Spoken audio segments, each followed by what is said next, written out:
அனைவருக்கும் வணக்கம். நான் ஜோதிட ஆசிரியர் சதீஷ்குமார் பேசுகிறேன். இப்போ இந்த வீடியோ பதிவில் நம்ம என்ன பார்க்க போகிறோம் அப்படின்னு பார்த்தீங்கன்னா, 1970, 60, 60, 50, 40களில் பிறந்தவருடைய ஜாதகத்தில் கவனிச்சிங்கன்னா தெரியும்.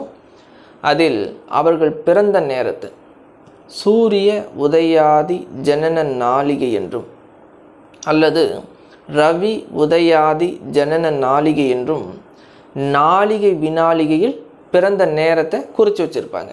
அப்படி நாளிகை வினாளிகையில் குறித்து வைக்கப்பட்ட பிறந்த நேரத்தை எப்படி மணி நிமிடமாக கணக்கிடுவது, அதை பற்றி தான் இந்த வீடியோ பதிவில் சில உதாரணங்களை கொண்டு தெளிவாக விளக்கம் கொடுக்க போகிறேன். இதில் கவனிங்க. உதாரணமாக சூரிய உதயாதி ஜனன நாளிகை 10, வினாளிகை 20ன்னு எடுத்துக்குவோம். திரும்ப சொல்கிறேன் பாருங்க. சூரிய உதயாதி என்றால் சூரியன் உதயமாகி ஜாதக 10 நாளிகை 20 வினாளிகைகள் ஜனனமாகியிருப்பதாக வைத்துக்கொள்வோம். ஜனனம் என்றால் பிறப்பு, பிறந்திருப்பதாக வைத்துக்கொள்வோம். ஆக அதன்படி தெளிவாக கவனிங்க. 10 நாளிகை 20 வினாளிகையின்படி பிறந்த மணி நிமிடம் என்னவா இருக்கும் பார்ப்போமா? கவனிங்க. முதல் கட்டமாக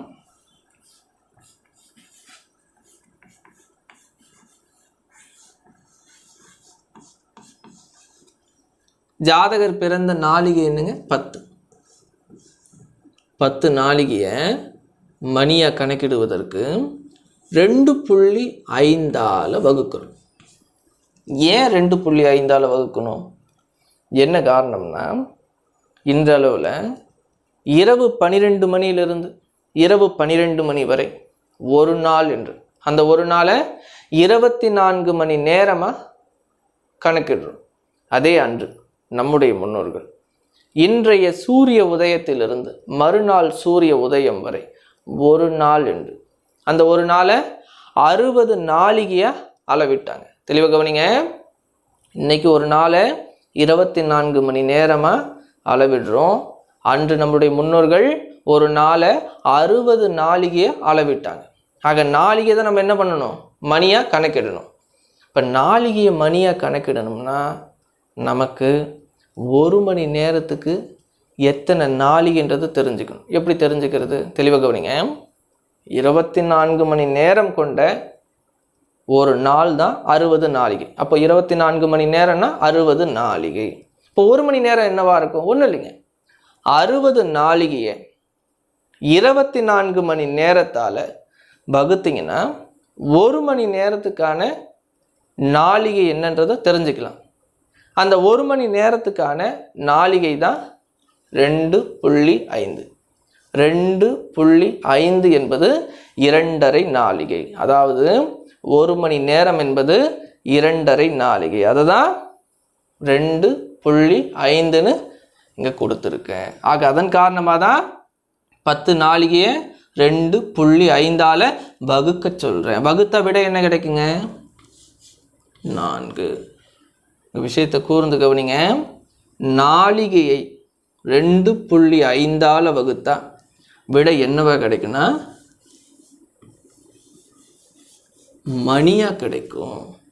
நாளிகையை 2.5ஆல் வகுத்தா விடை என்பது மணியாக கிடைக்கும். ஆக 10 நாளிகை என்பது 4 மணி நேரத்தை கொண்டது. ரைட்டுங்களா? அதுக்கு அடுத்தபடியா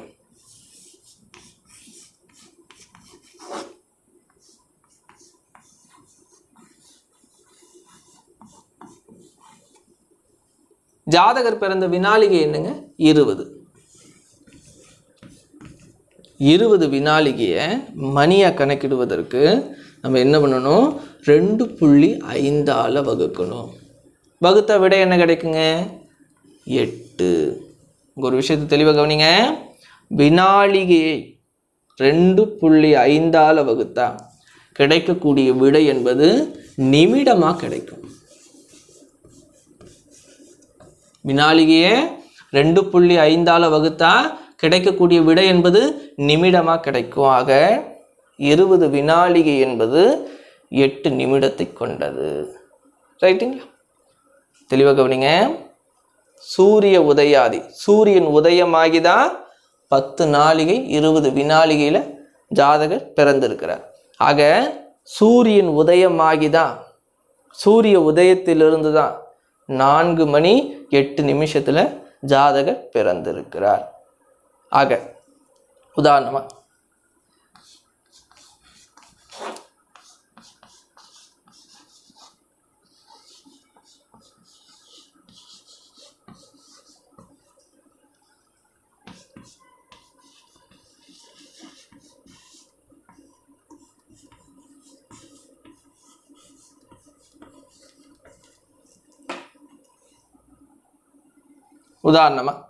ஜாதகர் பிறந்த தேதி என்று, பிறந்த ஊரின்படி, அந்த ஊரின் அச்சாம்ச ரேகாம்சத்தின்படி சூரிய உதயம் என்பது தோராயமாக ஒரு 6 மணின்னு வச்சுக்குவோம். சூரிய உதயம் என்பது 6 மணின்னு வச்சுக்குவோம். ஏன்னா கணக்கிடுவதற்கு எளிமையாக இருக்குன்றதுக்காக. அதோடு நம்ம என்ன பண்ணுறோம், சூரியன் உதயமான நேரத்தோடு, ஏன்னா அந்த சூரிய உதயமாகக்கூடிய நேரம் தான் அந்த நாளின் துவக்க நேரம். சூரிய உதயத்திலிருந்து தான் 4 மணி 8 நிமிஷத்தில் ஜாதகர் பிறந்திருக்கிறார். ஆக அதன் காரணமா சூரியன் உதயமான நேரத்தோடு ஜாதகர் பிறந்த நேரம் என்னங்க, 4 மணி 8 நிமிடம் கூட்டணும். கூட்டினா விடை கிடைக்கும். என்னங்க, 8 நிமிடம்,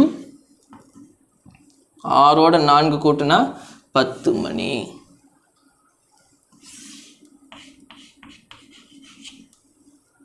ஜாதகர் பிறந்த மணி நிமிடம் என்னங்க, சூரியன் உதயமாகி முற்பகல் 10 மணி 8 நிமிடத்தில் ஜாதகர் பிறந்திருக்கிறார். ரைட்டுங்களா? இதே மாதிரி இன்னொரு உதாரணம் பார்ப்போமா? இங்கே தெளிவாக கவனிங்க. நமக்கு தேவையான இடங்களில் மட்டும்தான் விஷயங்களை அழிச்சு வச்சுருக்கேன். நீங்கள் குழப்பிக்கூடாது, நிதானமாக கவனிங்க. இப்போ உதாரணமாக சூரியன் உதயமாகி ஜாதகர் 20 நாளிகை 15 வினாளிகையில் பிறந்திருப்பதாக வைத்துக்கொள்வோம். இந்த 20 நாளிகை 15 வினாளிகையின்படி பிறந்த மணி நிமிடம் என்னவா இருக்கும் பார்ப்போமா? கவனிங்க. முதற்கட்டமாக என்ன பண்ணுறோம், ஜாதகர் பிறந்த 20 நாளிகையை மணியை மாற்றுறோம். அதுக்கு என்ன பண்ணணுங்க, 2.5ஆல் வகுக்கிறோம். வகுத்த விட என்ன கிடைக்குங்க, 8 மணி. 20 நாளிகை என்பது 8 மணி நேரத்தை கொண்டது. அதுக்கு அடுத்தபடியா ஜாதகர் பிறந்த வினாளிகை என்னங்க, 15. 15 வினாளிகையை மணியை மாற்றுறோம். அதுக்கு என்ன பண்ணணுங்க, 2.5ஆல் வகுக்கணும். வகுத்த விட என்ன கிடைக்குங்க, 6 நிமிடம். 15 வினாளிகை என்பது 6 நிமிடத்தை கொண்டது. தெளிவாக கவனிங்க. சூரியன் உதயமாகி, சூரிய உதயத்திலிருந்து தான் 8 மணி 6 நிமிடத்தில் ஜாதகர் பிறந்திருக்கிறார். ஆக சூரிய உதயம் தோராயமாக ஜாதகர் பிறந்த தேதி, பிறந்த ஊரின்படி 6 மணின்னு வச்சுக்கோ. அந்த 6 மணியோட என்ன பண்ணுறோம், நம்ம கண்டுபிடிச்ச 8 மணி 6 நிமிடத்தை கூட்டுறோம். கூட்டின விட என்ன கிடைக்குங்க, 6 நிமிடம். 6ஓட 8 கூட்டுனீங்கன்னா 14 மணி. விஷயத்தை தெளிவாக கவனிங்க.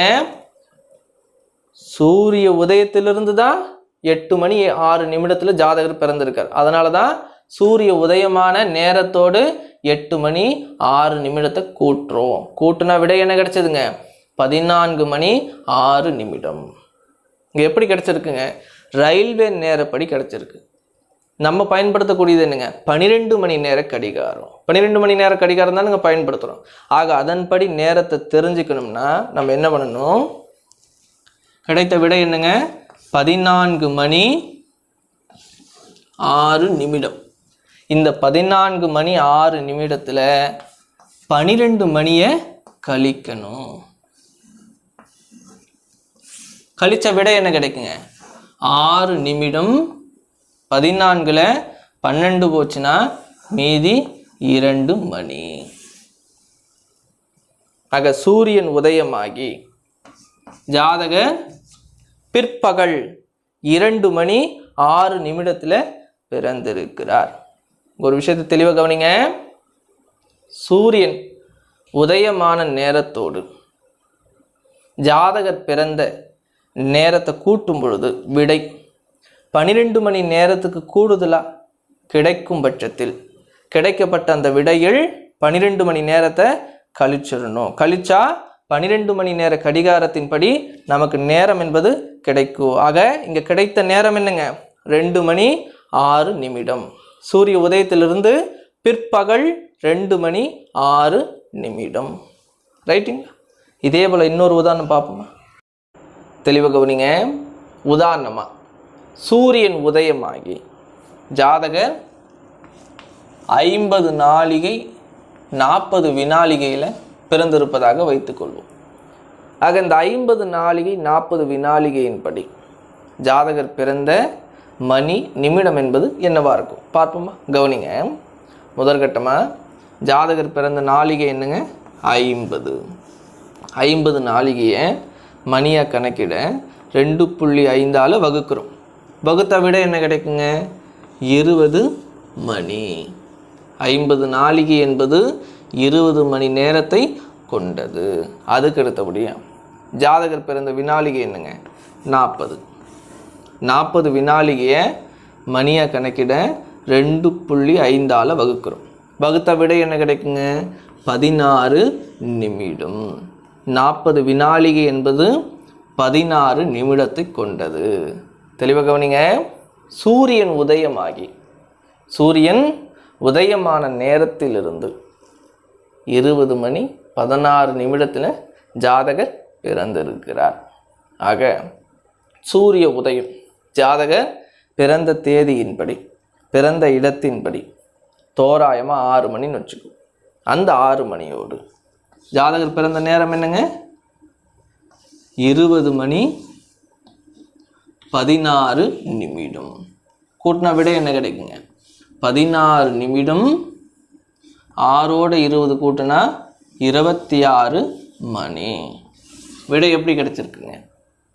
ஒரு நாள் என்பது 24 மணி நேரம் தான். ஆனால் இங்கே விடை 26 மணி நேரம் 16 நிமிடம் என்பது விடையாக கிடைச்சிருக்கு. ஆக இப்படி விடை கிடைக்கும் பொழுது கிடைத்த விடையை என்ன பண்ணணும்? கிடைத்த விடை என்னங்க? 26 மணி 16 நிமிடம். அதில் 24 மணி நேரத்தை கழிச்சிடணும். கழிச்ச விடை என்ன கிடைக்குங்க? 16 நிமிடம். 26ல் 24 போனால் மீதி 2 மணி. சூரியன் உதயமாகி பின் இரவு 2 மணி 16 நிமிடத்தில் ஜாதகர் பிறந்திருக்கிறார். ஒரு விஷயத்தை கூர்ந்து கவனிங்க. சூரியன் உதயமான நேரத்தோடு ஜாதகர் பிறந்த நேரத்தை கூட்டும் பொழுது விடை 24 மணி நேரத்துக்கு கூடுதலாக அமையும் பட்சத்தில் கிடைத்த விடையில் 24 மணி நேரத்தை கழிக்கணும். கழித்து கிடைக்கக்கூடிய நேரமே ஜாதகர் பிறந்த நேரம். அதுதான் 12 மணி நேர கடிகாரத்தின்படி கிடைக்கும். ரைட்டுங்களா? இதே போல் இன்னொரு உதாரணம் பார்ப்போமா? தெளிவாக கவனிங்க. உதாரணமாக ஜாதகர் சூரியன் உதயமாகி 13 நாழிகை 14 வினாழிகையில் பிறந்திருப்பதாக வைத்துக்கொள்வோம். இப்படி நாழிகை வினாழிகை அமைகிறது தான் சிக்கலை. உங்களுக்கு தெளிவுபடுத்தி சொல்லணும்னா உதாரணமாக 5, 10, 15, 20, 25, 30, 35, 40, 45, 50, 55, 60 இப்படி நாழிகை வினாழிகை அமையிறது. அதனை 2.5 வகுத்து விடை காண்பது ரொம்ப சுலபம். முன்னாடி பார்த்த மாதிரி ரொம்ப சுலபமாக மணி நிமிடத்தை தெரிஞ்சிக்க முடியும். அது இப்படி இருக்கிறது சிக்கலான அமைப்பு தான். என்ன சிக்கலை தரும்? தெளிவாக பாருங்கள்.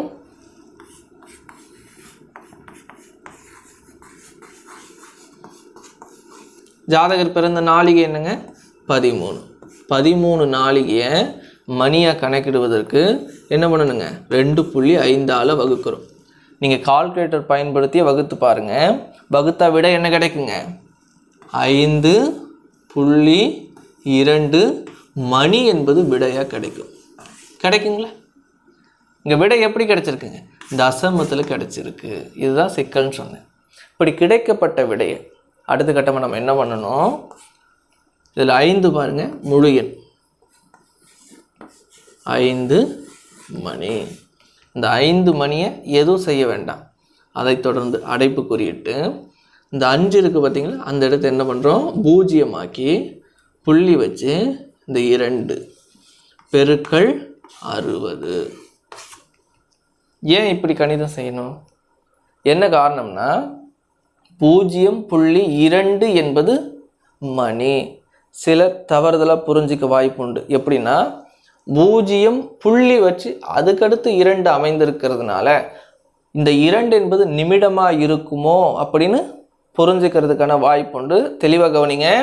0.2 என்பது மணி. ஆக அதை என்ன பண்ணுறோம்? 60ஆல் பெருக்கிறோம். எதுக்காக 60ஆல் பெருக்கிறோம்? என்ன காரணம்னா 1 மணி நேரம் என்பது 60 நிமிடத்தை கொண்டது. அப்போது மணியை 60ஆல் பெருக்கணும், நமக்கு விட என்ன கிடைக்குங்க? நிமிடமாக கிடைக்கணும். ஆக இந்த 0.2 மணிக்கான நிமிடம் என்னன்றது தான் நம்ம தெரிஞ்சுக்க போகிறோம். தெரிஞ்சுக்குமா? கவனிங்க. 5 மணி 0.2 மணியை 60ஆல் பெருக்குனா உங்களுக்கு விடை என்ன கிடைக்குன்னா 12 நிமிடம் என்பது விடையாக கிடைக்குங்களா? ஆக 13 நாழிகை என்பது 5 மணி 12 நிமிடத்தை கொண்டது. ரைட்டுங்களா? அதுக்கு அடுத்தபடியா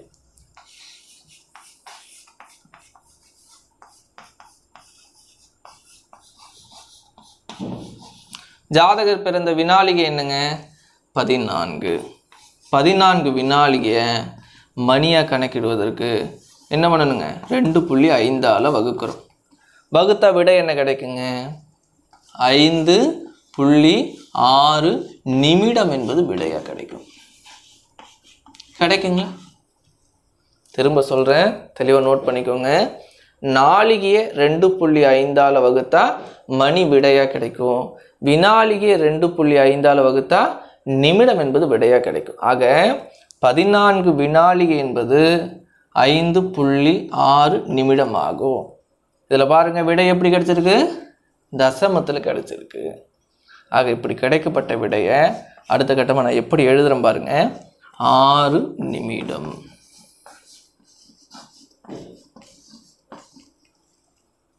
ஏன் இப்படி எழுதுறேன்? என்ன காரணம்னா இங்கே கவனிங்க, இது என்னங்க? நிமிடம். நிமிடம் அடுத்து என்னவா மாறுங்க? 60ஆல் பெருக்குனா நொடியாக மாறும். நொடி அளவில் கணிதத்தை கொண்டு போக வேண்டிய அவசியம் இல்லை. ஏன்? என்ன காரணம்னா வேத முறையை பொறுத்தவரையிலும் லக்னம், ராசி, நட்சத்திரம் கணிக்க நொடி அளவில் கணிதத்தை கொண்டு போக வேண்டியதில்லை. ஏன்னா நொடி அளவில் எந்த ஒரு பிழை, தவறு என்பது ஏற்படாது. நான் சொல்கிறது உங்களுக்கு புரியும் நினைக்கிறேன். ஆக நொடி கணக்குக்கு போக வேண்டிய தேவையில்லை. அதனால் நான் என்ன பண்ணுறேன், இதில் 5 என்பது முழு எண் புள்ளி வச்சு அதுக்கு அடுத்தபடியாக 6 என்பதால் தசமத்தினுடைய ஒரு விதி என்னன்னா, புள்ளி வச்சதுக்கப்புறம் இங்கே 6 இருக்குங்களா, இந்த இடத்த 5க்கும் கூடுதலாக எண்கள் அமைய 5, 6, 7, 8, 9 இப்படி எண்கள் அமைந்தால் அதனை ஒரு முழு எண்ணாக எடுத்து, அப்போது 5 என்பது ஒரு முழு எண், அந்த 5ஓட இன்னொரு எண் ஒன்று கூட்டுனா 6 நிமிடம். விடை என்ன கிடைக்குங்க? 6 நிமிடம். 14 வினாளிகை என்பது 6 நிமிடத்தை கொண்டது. ஒருவேளை இங்கே 6 இருக்கு இல்லைங்களா, இந்த இடத்துல உதாரணத்துக்கு சொல்கிறேன், 2 இருக்குன்னா நம்ம 5 நிமிடம்னே எடுத்துக்கலாம். 6 நிமிடம் எடுத்துக்க வேண்டியதில்லை. 5க்கும் குறைவாக எண்கள் அமைய அதனை என்ன பண்ணிக்கலாம், அப்படியே விட்டுடலாம். அந்த புள்ளிக்கு அடுத்து வரக்கூடிய எண்ணை கணக்கில் எடுத்துக்க வேண்டாம். இங்கு அமைந்தது 6 என்பதால் நம்ம என்ன பண்ணுறோம், 6 நிமிடம்னு சொல்லி விடையை எடுத்துக்கிறோம். ரைட்டுங்களா? சரி, இது அடுத்த கட்டமாக நான் என்ன பண்ணுறோம் பாருங்க.